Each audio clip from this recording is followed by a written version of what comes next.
सेठ जी की गाड़ी यहाँ पर खड़ी है।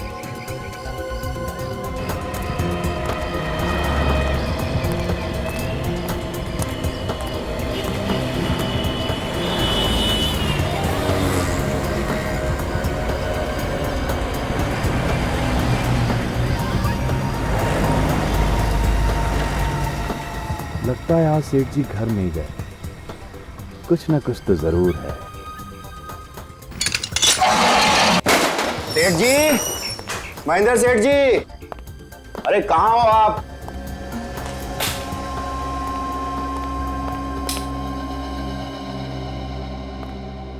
बाहर गाड़ी में भी नहीं है और अंदर भी नहीं है। चलो हम तो अपना काम करते हैं।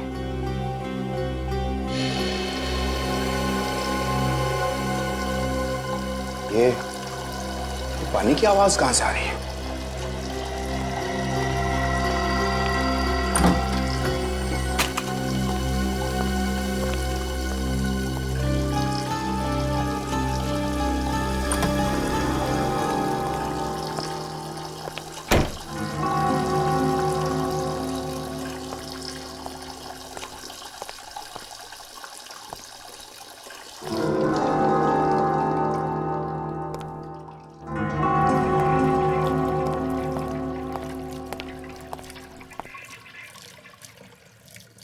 ये पानी की आवाज तो बेसमेंट में से आ रही है। अभी देखता हूं।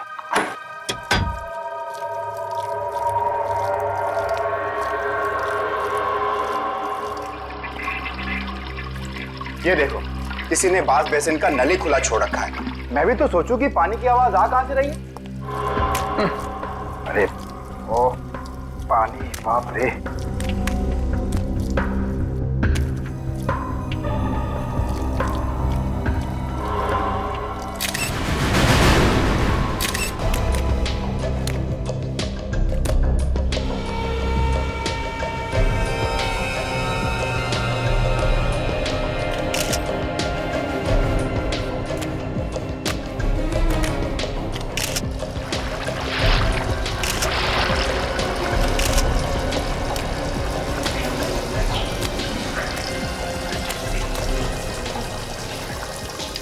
पानी का नल खुला है।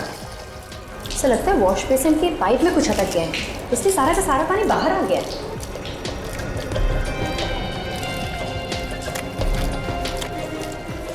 ये जानबूझकर नहीं किया। तब ये देखिए, इनके सर पे यहाँ पे हल्की सी चोट लगी हुई है। ये पलटाओ इसे, देखो कोई और घाव है।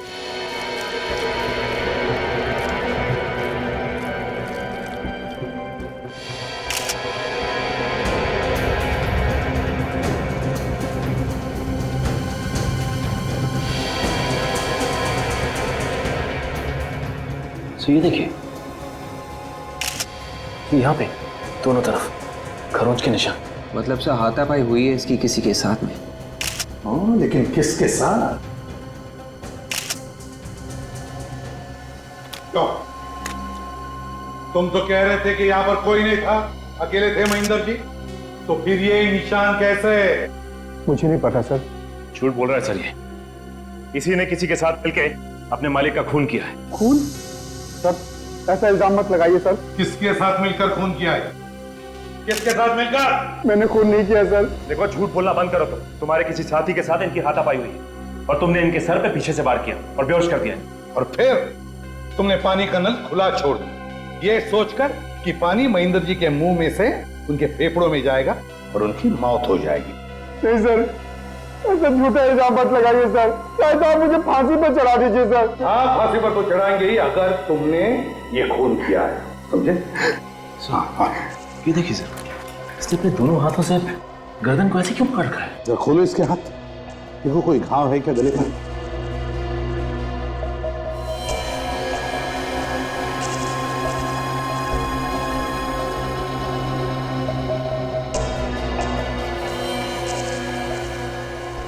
ये क्या है? हाथ जले हुए हैं? सर मगर इसके हाथ चले कैसे? यहाँ पे ना कोई जलने वाली चीज है और ना ही ऐसे लग रहा है कि जैसे यहाँ पे आग लगी थी। वही तो। क्यों? महेंद्र के हाथ तुमने ही जलाए ना, बाहर कहीं पर, और फिर उसे यहाँ पर लाके छोड़ दिया? मैंने उनके हाथ नहीं जलाए सर। तो फिर किसने जलाए? मुझे नहीं मालूम है सर। तुम ही आखिरी इंसान थे ना जो यहाँ से गए थे? नहीं सर, सबसे आखिर में तो सेठ जी जाया करते थे, मैं तो हमेशा उनसे पहले चला जाता था। और कल रात भी जब मैं गया तो वो बिल्कुल ठीक थे सर। लेकिन तुमने तो कहा कि शटर तो तुमने ही बंद किया था कल रात को। हाँ सर, और आज सुबह भी मैंने ही आके शटर खोला था सर। तो फिर क्या महेंद्र जी ने अपने आप को मार लिया? सर ये वजह है मौत की। अस्थमा का पंप यहाँ फ्रीजर के पास पड़ा हुआ था। अस्थमा का पंप? क्यों, महेंद्र जी को अस्थमा की तकलीफ थी? जी हाँ सर। सर हो सकता है जब महेंद्र को अस्थमा का अटैक आया और जैसे वो जमीन पर गिर रहा था उसका सिर किसी चीज से टकरा गया और उसके सिर पर चोट आ गई।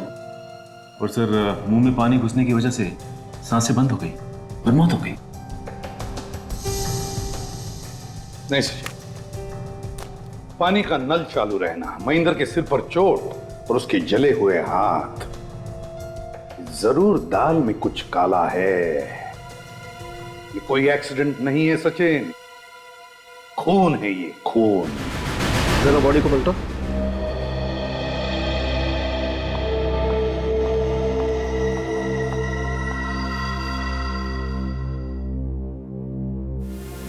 अभिजीत, बस मुझे नहीं लगता है इसको किसी ने मारा है। इसका घाव गहरा नहीं है, एकदम फ्लैट है। हो सकता है किसी वजह से गिर गया हो और तभी इसे चोट लग गई। बेहोश होने की वजह से गिर गया होगा, हो सकता है। सर अस्थमा के पेशेंट थे, इनका इनहेलर हमें वहाँ फ्रीजर के पास से मिला। हाँ। Good morning sir. Excuse me, तुम यहाँ क्या कर रही हो? डॉक्टर साहब, एसीपी साहब ने इसे यहाँ भेजा है। पर सर इसने अपनी सहेली के पति पे गोली चलाई थी। विवेक, उस समय हालात दूसरे थे। अगर ये अपनी सहेली के पति पे गोली नहीं चलाती तो शायद इसकी सहेली आज जिंदा नहीं होती। मगर सर अपराध तो हुआ है ना पूर्वी के हाथों से, फिर भी। नहीं, वो आदमी अभी जिंदा है जिस पर गोली चलाई थी इसने। और फिर इस तरीके के हालात तो हमें से किसी के साथ भी हो सकते हैं। बॉस, इस आदमी की मौत अस्थमा की वजह से नहीं हुई। अस्थमा की वजह से नहीं हुई? फिर कैसे हुई? अभिजीत, इसकी मौत दम घुटने की वजह से हुई है। मतलब किसी ने इसका गला घोटा था? नहीं, गले पर तो ऐसा कोई निशान नहीं। फिर मैं क्या बताऊं भाई, ये तो तुम लोग ढूंढो ना। Thank you very much. You welcome.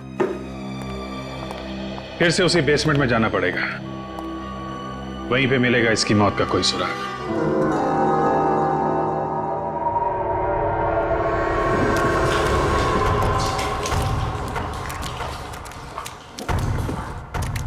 Sir, ये सालून के साहब भी ना कभी कभी जो दिल में आए वो बोल देते हैं। इतने बड़े कमरे में कोई दम घुट के कैसे मर सकता है सर? बड़ी सीधी बात, चारों तरफ से कमरा बंद है, हवा की कोई भी गुंजाइश नहीं है इस कमरे में, तो क्या होगा? कमरे में कार्बन डाइऑक्साइड बढ़ेगा ही ना, आदमी घुटकर मरेगा। सर मरने वाला अस्थमा का मरीज था, तो जैसे ही उसका दम घुटने लगा उसे यहाँ से ऊपर भाग जाना चाहिए था। हाँ विवेक, ऊपर तो भाग जाना चाहिए था, लेकिन या तो वो ऊपर भाग नहीं सका या फिर भागने से पहले ही। क्यों गिरीश, जब तुम पार्लर से गए तब महेंद्र कहाँ था? वो पार्लर में ऊपर ही काम कर रहे थे सर। सच बोल रहे हो? जी सच बोल रहा हूँ। पार्लर में ही था? जी। महेंद्र पार्लर में ही बैठा था ऊपर, तो फिर वो नीचे बेसमेंट में क्यों आया? किस लिए आया? सर शायद खूनी ने उसे ऊपर ही मार के यहां लाके डाला हो। नहीं विवेक, अब तक ये पता नहीं चला है कि महेंद्र को किसी ने मारा है या फिर वो खुद मरा है। गिरीश जी बताओ, तुम्हारे अलावा और कौन कौन जानता था महेंद्र यहां देर तक बैठता है? जी, यहाँ काम करने वाला हर आदमी जानता है सर कि वो देर तक रुकते थे। जी कहाँ है वो सब लोग? वो बस पहुंचने ही वाले हैं। मैंने उन्हें बाहर इकट्ठा होने के लिए बोल दिया। गिरीश कह रहा है कि उसने पार्लर का दरवाजा बंद कर दिया था, कॉरिडोर का शटर भी अंदर से बंद था, तो फिर खून खून करके भागा कैसे? गया कैसे वो यहां से? कैसे गया होगा?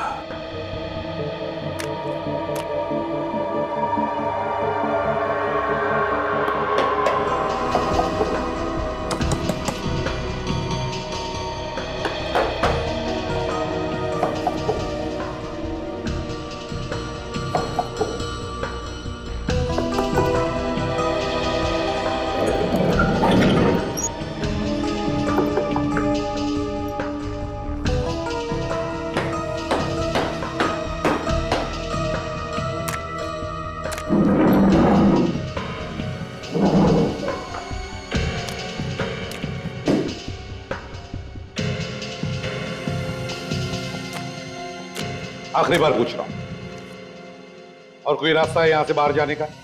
नहीं सर, और कोई रास्ता नहीं है। और कोई रास्ता नहीं है।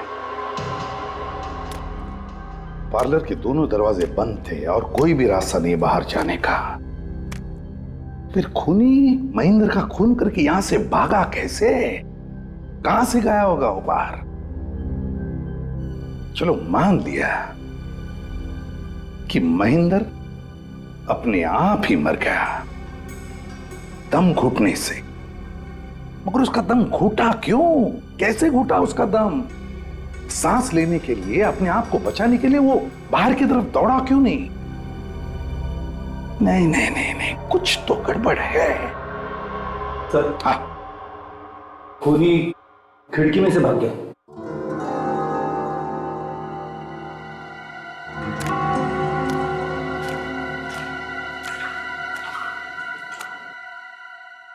रेडी, काम करो, बाहर की तरफ जाकर देखो, देखो कोई निशान मिलते हैं क्या? Yes sir. काजल, विवेक, तुम लोग यहीं इसी कमरे में छानबीन करो, कोना कोना छान मारो, देखो कुछ मिलता है क्या।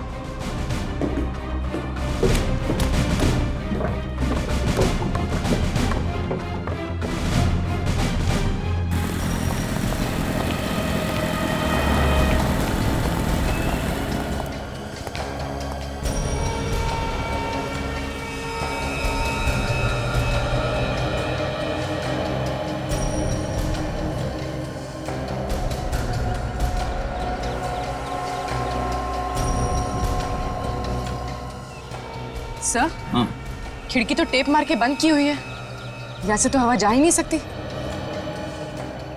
क्यों? ये खिड़की पहले से ही ऐसी थी? खिड़की तो पहले से ही बंद थी, मगर मगर क्या?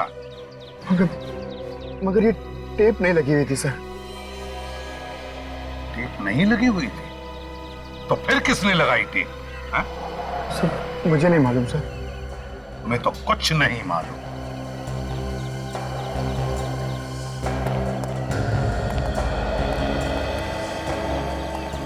मेरा शक सही निकला, महेंद्र की मौत दम घुटने की वजह से ही हुई है, और जिसने भी ये किया है सोच समझकर प्लानिंग के साथ किया है।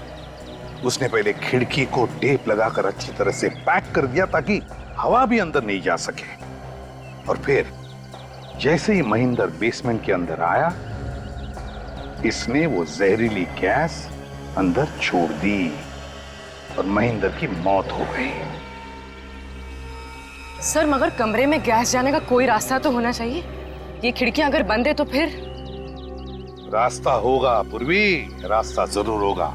चलो। ये है पार्लर का पिछला दरवाजा, इसके ठीक सामने 1 2 3 कॉले, इसमें बेसमेंट है। बाकी तो में क्या हो सकता है?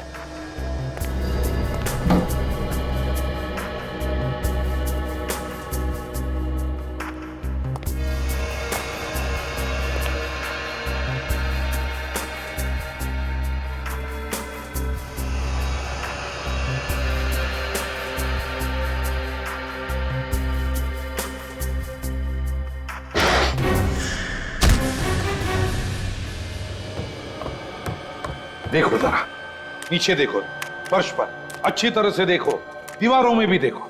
देखो कोई छेद मिलता है क्या जिसमें से वो खतरनाक गैस इस कमरे में छोड़ा गया? देखो अच्छी तरह से, एक एक इंच देखो।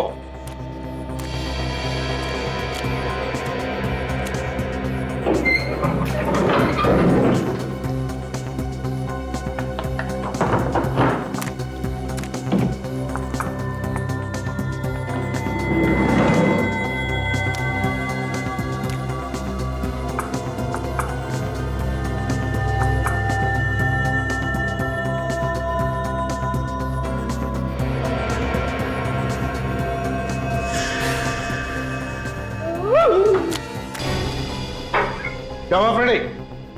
चूहा। हाथी चूहे से डरता है।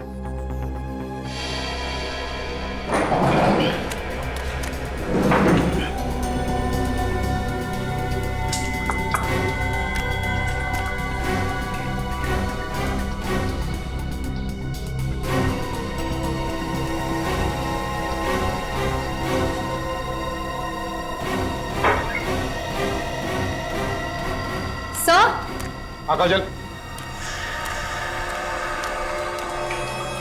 ये देखिए सर, यहाँ पर छेद है। देखा, मैं कह रहा था ना, छेद है। मगर सर, ऐसे छेद तो बिजली के तार वगैरह डालने के लिए किए जाते हैं ना दीवारों में। अगर ये छेद बिजली का वायर डालने के लिए बनाया गया है तो 2 या 3 इंच से ज्यादा गहरा नहीं होगा। देखो कितना गहरा है, देखो जल्दी।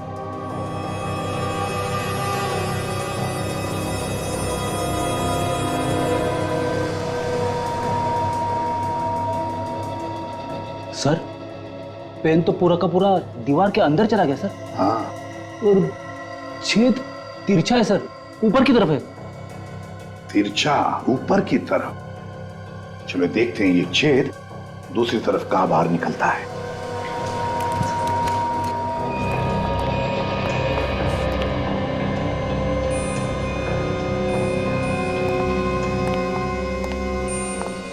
बेसमेंट में जिस दीवार पर हमें छेद मिला है, उस छेद का मुंह लगता है इस कमरे में होना चाहिए।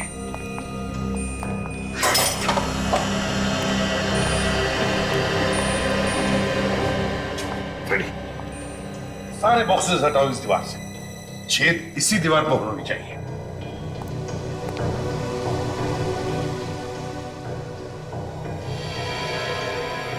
विवेक कहां चला गया है? सर, विवेक तो कॉरिडोर में ही आया था, शायद पार्लर में कुछ ढूंढ रहा होगा।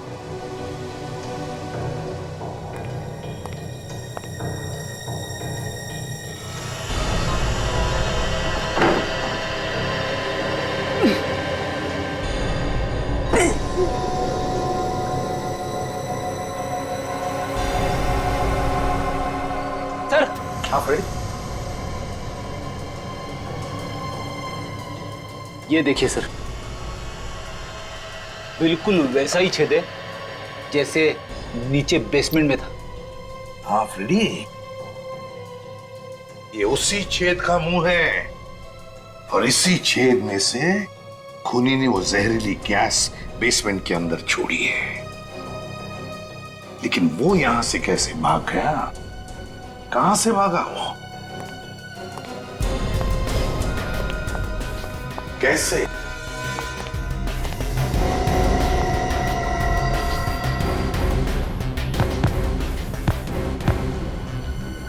फ्रेडी, ये कारपेट हटाओ, देखो इसके नीचे क्या है।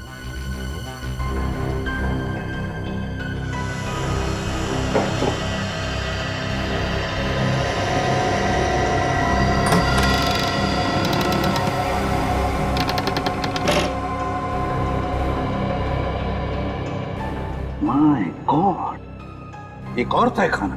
काजल, जल्दी से टॉर्च लेकर आओ। सर, हाँ, जब तक टॉर्च आती है मैं नीचे जाके देखूं? तुम जाओगे? हाँ। नीचे अंधेरे में? हाँ सर। डरोगे तो नहीं? रेडियो और डर।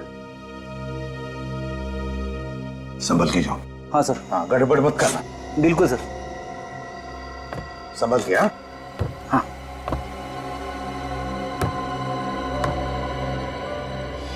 संभाल के। फ्रेडी क्या हुआ? क्या जाएगा? गड़बड़ करेगा। सर। हाँ।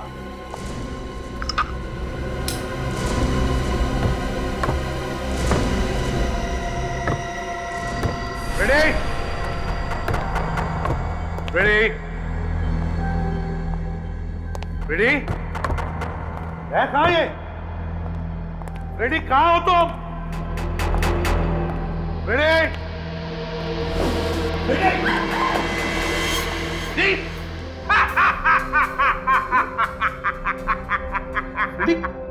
रेडी क्या हो गया? आप तुझे कुछ नहीं। कुछ नहीं? रेडी तुम गिरे कैसे? और ये क्या है? ये पाउडर तुम्हारे नाक में और मुंह में कैसे आ गई? नाक में? हाँ। मुंह में? आप रेडी मुंह में? अरे सर ये आप कैसी बातें कर रहे हो? फ्रेडी सर, मजाक मत कीजिए। मजाक?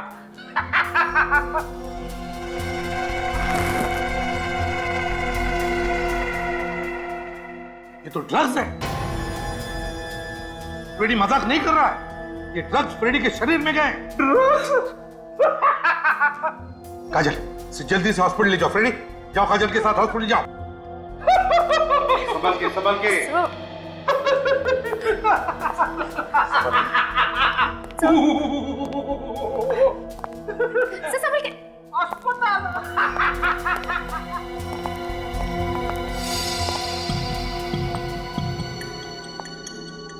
सर यहाँ तो पूरा का पूरा ड्रग्स का लैब है, फैक्ट्री है ये। हाँ, बड़ा रैकेट दिखता है यहाँ पर। लगता है ये महेंद्र आइसक्रीम पार्लर के आड़ में ड्रग्स का धंधा करता होगा। अरे रस्सी कुर्सी पर क्यों? किसी को बांध के रखा था क्या? सर कहीं विवेक को तो नहीं बांधा था यहाँ पर? हाँ, फिर भी हो सकता है। हो सकता है विवेक को ही बांध के रखा। काजल कह रही थी कि वो आइसक्रीम पार्लर में गया था कुछ ढूंढने के लिए, कि ढूंढते ढूंढते वो यहां पर तो नहीं आया और फिर शायद उन लोगों ने। सर ब्लड, ये देखिए। बिल्कुल ताजा खून है। कहीं ये विवेक का खून तो नहीं? काम करो, ब्लड को उठाओ और फोरेंसिक लैब भेज दो। तब तक मैं इस आइसक्रीम पार्लर के वर्कर से मिलता हूं। सर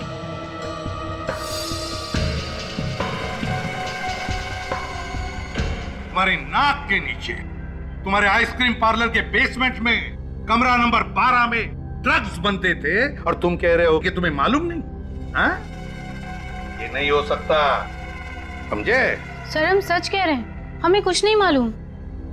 सच कह रहे, तुम्हें कुछ नहीं मालूम, वो तो हम मालूम कर ही लेंगे, समझे? तुम सबके डिटेल्स चाहिए मुझे, सबके डिटेल्स, नाम और पते के साथ, अभी के अभी। डॉक्टर साहब पता चला इस महेंद्र का खून किस चीज से हुआ है? नहीं, अभी नहीं पता चला। अरे इतना टाइम लगाएंगे तो केस कैसे सॉल्व होगा सर? यार अभिजीत तुमसे कहा है हमेशा घोड़े पे सवार होकर के मत आया करो यार। तुम देख रहे हो ना मैं काम में लगा हूं। एक मिनट, कम से कम इतना तो पता चल गया होगा कि उस आइसक्रीम पार्लर के बेसमेंट में जो खून मिला था वो किसका है? दुनिया में करोड़ों लोग हैं दोस्त, किसी का भी हो सकता है, मैं कैसे बताऊं किसका है? अरे क्या हो गया, इतना उखड़े हुए क्यों है? अभिजीत देखो, एक बात तो श्योर है कि उस खून का ब्लड ग्रुप है B positive. B positive? B positive blood group तो सर विवेक का भी है। विवेक का? जिसका डर था वही हुआ। मतलब विवेक था वहां पे, फिर गया कहां? कहीं ये ड्रग्स वाला रैकेट किसी ने तो गायब नहीं कर दिया उसे?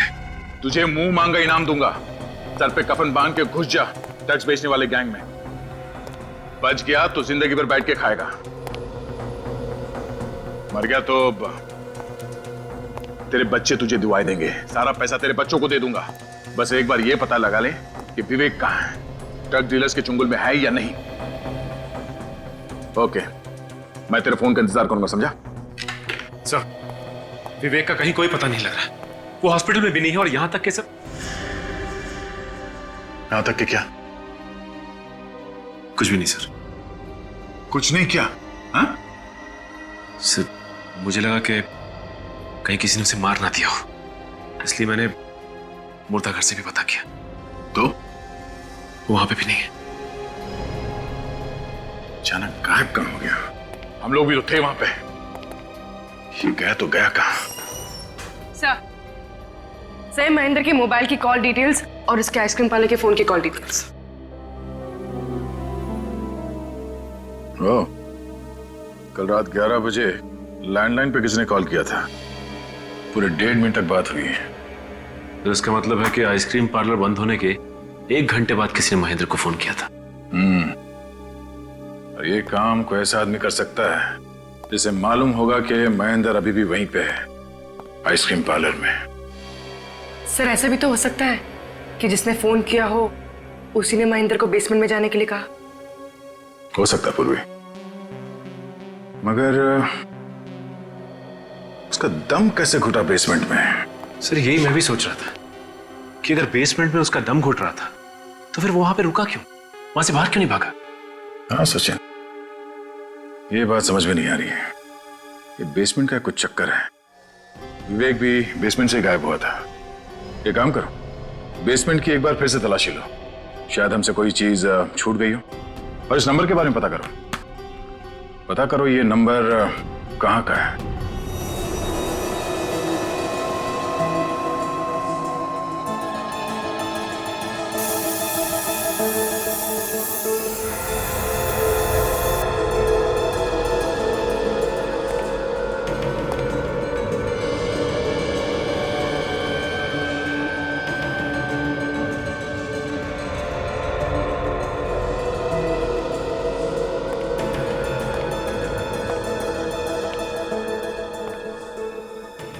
बेसमेंट की एक एक चीज छान मारी, कहीं भी कुछ भी नहीं है। काजल, कभी कभी सुराग आंखों के सामने होते हुए भी दिखाई नहीं पड़ता। इस केस की कोई तो एक चीज है, कोई ऐसी चीज जो अभी भी हमारी आंखों से बची हुई है। सर ऐसी क्या चीज हो सकती है? सचिन, खूनी चाहे कितना भी चालाक क्यों ना हो, कोई ना कोई गलती तो वो जरूर करता है। कोई ना कोई सबूत तो छोड़ कर ही जाता है। हमें उस सबूत को ढूंढना है। ढूंढो अच्छी तरह से। सर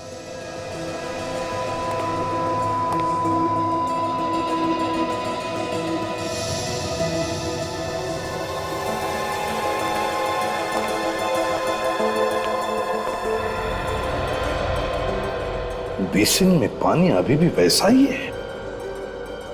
सचिन,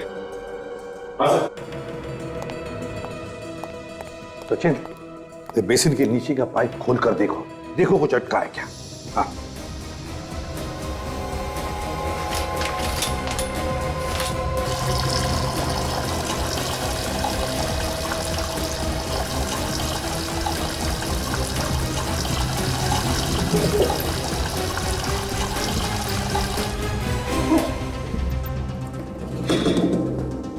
सर लगता है इसमें कुछ फंसा हुआ है।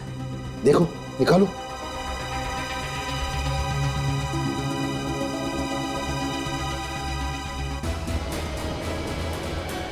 ये देखिए, पत्थर। मैंने कहा था ना सचिन, जानबूझकर किया गया है।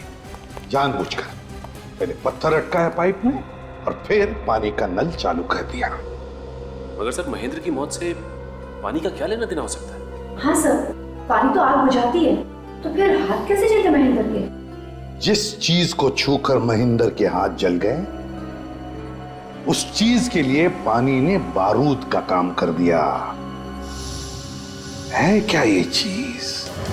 सरण के लगता है इस आदमी ने अपने दोनों हाथों में किसी जलती हुई चीज को पकड़ लिया है, जिसकी वजह से इसके हाथ इतनी बुरी तरह से जल गए हैं। हाँ बॉस, हाथ बहुत बुरी तरह से जल गए हैं और इसके जख्मों में से ये पस भी निकल रहा है। देखो, मगर जिस चीज से इसके हाथ जले वो चीज तो वहां थी ही नहीं। अगर वो चीज जल के राख हो गई होती तो भी वहां दिखनी तो चाहिए थी ना। ये आदमी उस चीज को खा गया। मजाक कर रहे हो सारुण के? खा गया मतलब? खा गया मतलब वो चीज अभी भी इसके अंदर है। मतलब इसके पेट में है? पेट में नहीं है तो फिर? इसके फेफड़ों में है। और उसी की वजह से इस आदमी की मौत हुई है। मतलब वो जलती हुई चीज हवा बन गई और हवा बन के इसके लंग्स में चली गई। जी हाँ। क्या जी हाँ? अरे बॉस, ये आदमी जलती हुई आग से नहीं मरा है। तो फिर? ये जलती हुई बर्फ से मरा है। जलती हुई बर्फ? बर्फ में आग लग सकती है? बर्फ में तो आग नहीं लग सकती है, लेकिन बर्फ आग लगा सकती है। मतलब फ्रॉस्टबाइट? लड़की होशियार है। और बर्फ आग कैसे लगा सकती है ये इसके दोनों हाथ देख करके पता लगता है।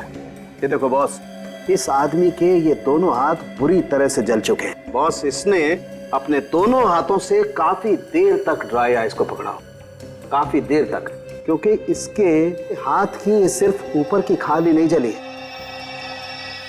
ये देखो, इसके हाथ की ये अंदर की खाल भी बुरी तरह से जल गई। लेकिन इतनी देर तक क्यों पकड़ के रखा था बर्फ इसने? बॉस, ये आदमी पहले बेहोश था। हाँ, इसके सिर पर चोट तो है।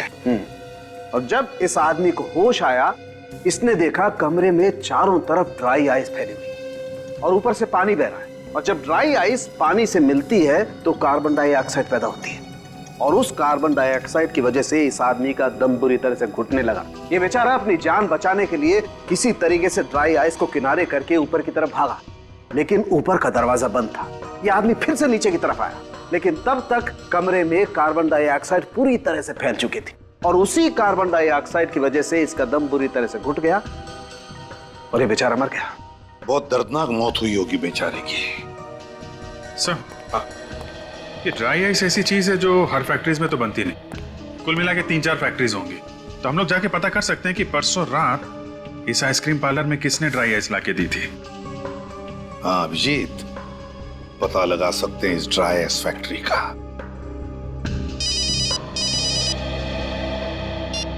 हाँ सचिन, कहां से? मालाड के पीसीओ से। सर, न जाने सुबह से दिमाग में बुरे बुरे ख्याल आ रहे हैं। क्यों, क्या हो गया? मारा गर्लफ्रेंड ने या फोन पे कुछ कह दिया? ऐसी कोई बात नहीं है सर। सर क्या बताऊं गर्लफ्रेंड, छोड़िए ना सर। लेकिन दिल तो बेशरम है ना सर, बार बार टूटता है लेकिन मानता ही नहीं। दिल तो दिल है ना सर। उसे ऐसे रहने दो सचिन, टूटा फूटा रहेगा तो जिंदगी में कुछ ना कुछ होता रहेगा। एक बार पत्थर दिल हो गया ना तो लाइफ का मजा चला जाएगा। ये बात तो ऐसा है। ये बुरे ख्याल आए क्यों मगर? यही सर कि विवेक के बारे में कोई नहीं सोच रहा है। सोच सोच के मेरा भी दिमाग खराब हो गया। फिर गया तो गया कहाँ?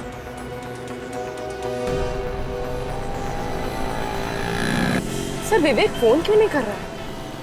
मुझे मालूम है विवेक कहाँ है। सर आपको मालूम है? हाँ। तो सर अब तक आपने बताया क्यों नहीं? कि मुझे भी अभी भी पता चला। वो देखो सिग्नल पे, बड़ी बुरी हालत है इसकी तो। फटे हुए गंदे कपड़े हैं इसके। एक काम करो, तुम्हें गाड़ी उस तरफ लगाओ, ठीक है? चलो।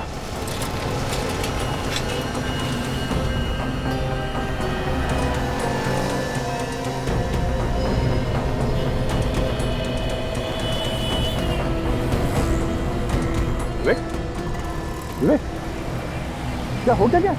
हाँ विवेक,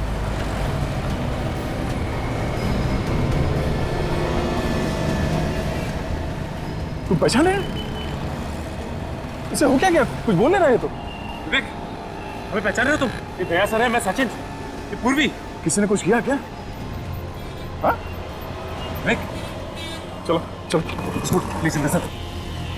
संभाल विवेक, संभाल। अरे भाई सुनो, पैसे कौन देगा? अरे हीरा भाई, खाते में लिख रहे ना, शाम को हिसाब करता हूँ। बाप का पीसीओ है क्या? पिछले 3 महीने से यही डायलॉग सुनता आ रहा हूँ। ये गलत बात है हीरा भाई, वहाँ पे मत जाओ। तुम्हारे पैसे लेके भाग रहा हूँ क्या? मार के भाग नहीं रहा है, मगर दे भी तो नहीं रहा है। चल अभी कभी सारा पैसा निकाल। मैं अभी भी समझा रहा हूँ हीरा भाई, हद से आगे मत बढ़। ऐसा है? एक तो क्यों झगड़ा कर रहे हो तुम लोग? अरे साहब, पिछले 3 महीने से ये फोन करके जा रहा है, पैसे भी नहीं दे रहा। क्यों नहीं दे रहा तू? बोल। उसको दे। देखा साहब, पैसे रहते हुए भी पैसा नहीं दे रहा था। आइंदा ऐसी हरकत मत करना। चलो यहाँ से निकलो, आप लोग भी हटो। चले, तुम्हारे पैसे तुम्हें मिल गए ना? हाँ सर। अब तो खुश हो? हाँ सर, बहुत बहुत धन्यवाद। देखो मैं सीआईडी से। सीआईडी? जी हाँ। ये पीसीओ पे परसों रात को 11 बजे कोई फोन करने आया था क्या? परसों रात को 11 बजे? सोच के बताओ, शायद कुछ याद आ जाए। हाँ सर, मैं जब दुकान बंद करने के लिए बाहर निकला था तो एक कार वाला आया था फोन करने के लिए। तो सर मैंने तो मना कर दिया था, लेकिन वो कहने लगा बहुत जरूरी फोन करना है, खुशामद करने लगा सर। तो फिर मैंने कह दिया चलो भाई ठीक है कर लो। वो अकेला था या उसके साथ भी कोई था? नहीं सर, उसके साथ एक और आदमी था, मगर वो कार में ही बैठा था। तुमने कुछ सुना कि क्या बातें की फोन पर उसने? सर बातें तो मैंने नहीं सुनी, मैं घर जाने की तैयारी कर रहा था, सोच रहा था कि जल्दी से इसका फोन खत्म हो और मैं घर जाऊं। कैसी कार थी कुछ पता है तुम्हें? मतलब मेरा मतलब है नंबर, गाड़ी का नंबर। सर नंबर तो याद नहीं है, लेकिन सर बड़ी गाड़ी थी, सफेद रंग की। ये जो आदमी पीसीओ पे फोन करने आया था, उसे आसपास कभी देखा है तुमने? सर पहले तो कभी नहीं देखा, 30-35 साल का था। और हाँ सर, वो लंगड़ा कर चल रहा था।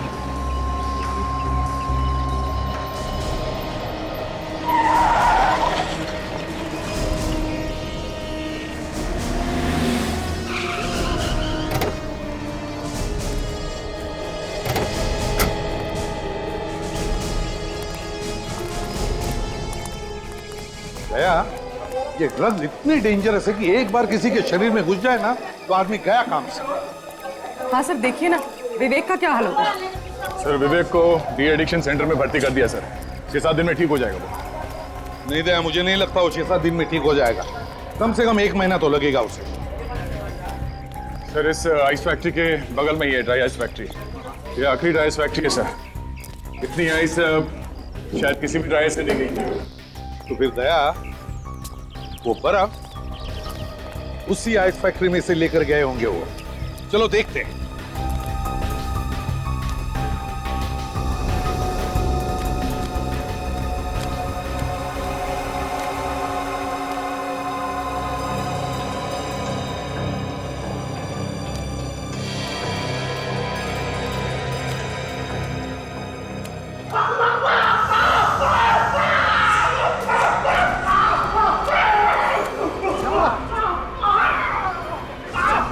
क्या हुआ? 5 साल से तुम यहाँ पे काम कर रहे हो, फिर भी इतनी बड़ी लापरवाही। बिना ग्लोव्स पहने तुमने ड्राई आइस को हाथ क्यों लगाया? अरे उसे बाद में डांटो, पहले से हॉस्पिटल ले चलो, नहीं तो दवा लगाओ। दवा है यहाँ पर। सुनो, इसे ऑफिस ले जाना, वहाँ पे फर्स्ट एड बॉक्स है। जाओ जल्दी जाओ। और तुम लोग खड़े खड़े मेरा मुंह क्या देख रहे? जाओ अपना काम चालू करो, जाओ।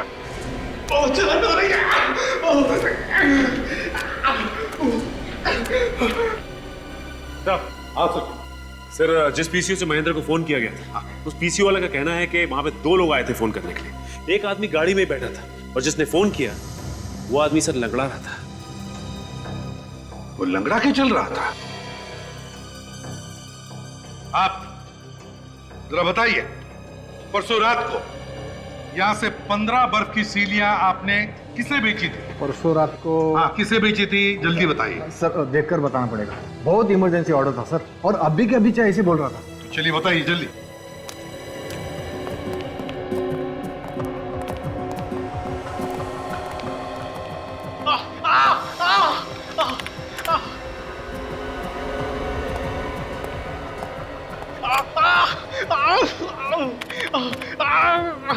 हाँ सर मिल गया। मिल गया? हाँ। क्या नाम है? ये जीत नाम के आदमी ने ऑर्डर दिया। जीत? इसका कोई कांटेक्ट नंबर वगैरह है?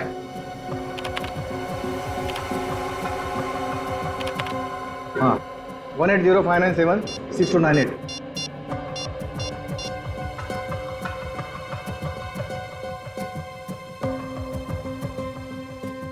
सर नंबर तो गलत है। मुझे तो वैसे ही लग रहा था, कोई भी गुनहगार अपना असली नंबर नहीं देगा।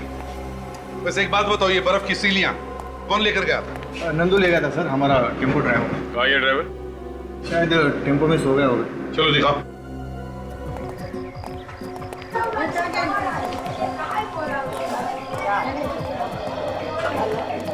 आइए सर।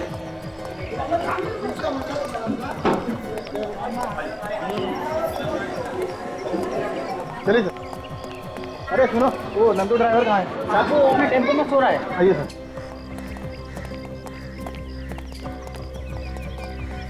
जब देखो तो सोएला रहता है, पता नहीं क्या होगा इसका। हाँ? कौन है? बाहर निकल, फिर बता रहा हूँ क्या हो। आजा। क्या हो गया साहब? परसों रात महेंद्र के आइसक्रीम पार्लर में ड्राई आइस का स्लैब तुम लेकर गए थे? हाँ लेके गया था, तो क्या हो गया? नंदू तुम इससे बात कर, ये लोग सीआईडी वाले हैं। एक मिनट, इस फोटो को ध्यान से देखो। इसी के आइसक्रीम पार्लर में लेके गए थे ना? जी हाँ। तो क्या वो बर्फ की सिल्ली तुमने उतारी या किसी और ने? साहब मेरा काम सिर्फ गाड़ी लेकर जाना है। वो आइस स्लैब के लिए उसके 2 आदमी आए थे और वही लोग उतार रहे थे साहब। तो क्या उनमें से कोई लंगड़ा के चलता था? लंगड़ाते हुए तो मैंने किसी आदमी को नहीं देखा साहब। लेकिन हाँ, एक आदमी है ना, अपने दांत के नीचे कुछ दबा रहा था। वो तंबाकू या सुरती जैसी कोई चीज थी साहब। अच्छा, पीसीओ वाला कह रहा था कि वो आदमी लंगड़ा के चल रहा था।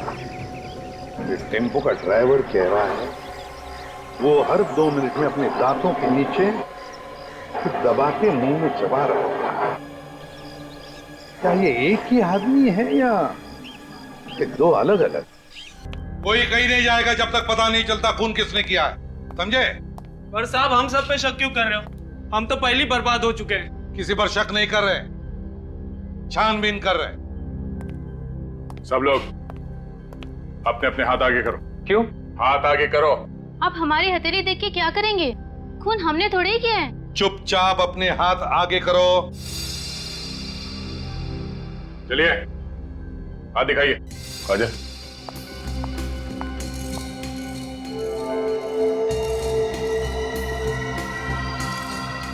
डरो।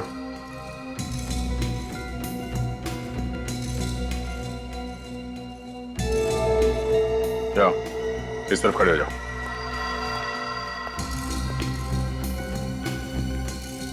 इस तरफ आइए।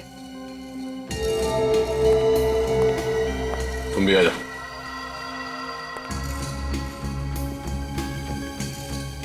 चलो यहाँ पे खड़े हो जाओ। सर मैंने कुछ नहीं किया, मैंने किसी का खून नहीं किया सर। वो पता चल जाएगा, यहाँ पे खड़े हो जाओ। मैंने कुछ नहीं किया सर। चलो।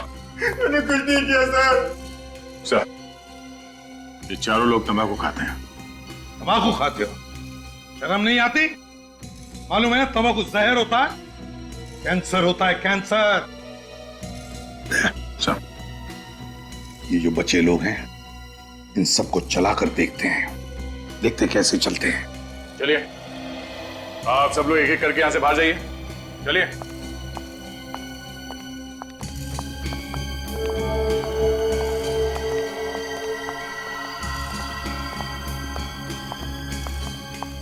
सबके पैर तो ठीक है सर, लंगड़ा के कोई चल नहीं रहा। वही तो। काम करो, ये जो 4 तंबाकू वाले हैं ना, इन सब के पैर चेक करो। जरा पैंट ऊपर करना। मैं सच कह रहा हूँ सर, मैंने कुछ नहीं किया। चुपचाप पैंट ऊपर करो। ये पैर।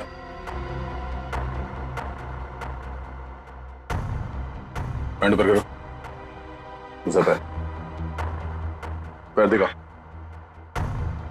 ऊपर।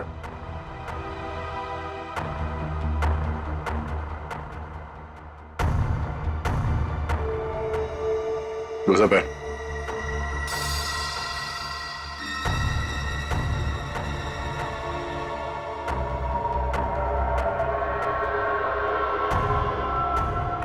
वो आप पकड़ो उसे।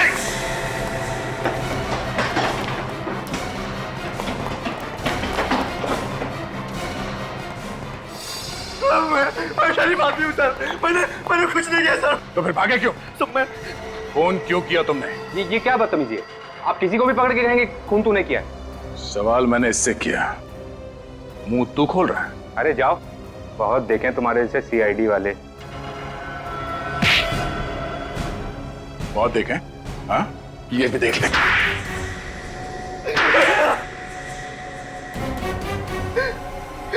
और नहीं करूंगा सर, वैसे कभी ड्रग्स को हाथ भी नहीं लगाऊंगा मैं।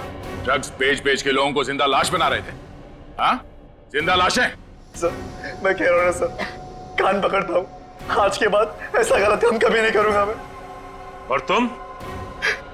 पैसे के लालच में मजबूर हो गया था मैं। पैसे के लालच में अंधे होकर जहर बेच रहे थे समाज में। हाँ, महेंद्र का खून क्यों किया? सर ये ड्रग्स का धंधा उस आइसक्रीम पार्लर से ही चलाते थे और एक दिन अचानक महेंद्र को उसका पता चल गया। फिर महेंद्र हमको धमकी देने लगा कि वो हमें पकड़वा देगा। हमें मालूम था कि महेंद्र अस्थमा पेशेंट, इसलिए हम दोनों ने प्लान किया कि उसे बेसमेंट में बंद कर देंगे और उसमें ड्राई आइस डाल देंगे ताकि वो घुट घुट के मर सके और किसी को पता भी ना चले कि वो किस चीज से मरा है।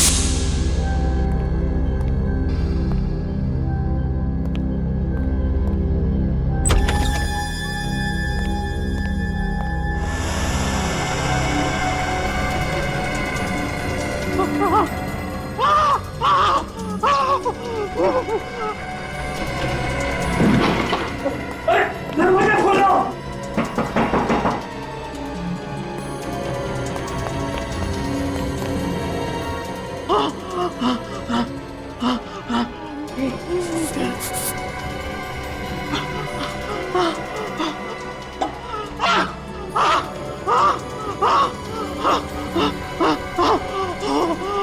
ड्राई आइस से जो गैस निकलती है उससे दम घुट जाए और वो मर जाए। हाँ? हमको पता था कि महेंद्र अक्सर देर रात तक आइसक्रीम पार्लर में काम करता है और उस रात भी वो वहां मौजूद था,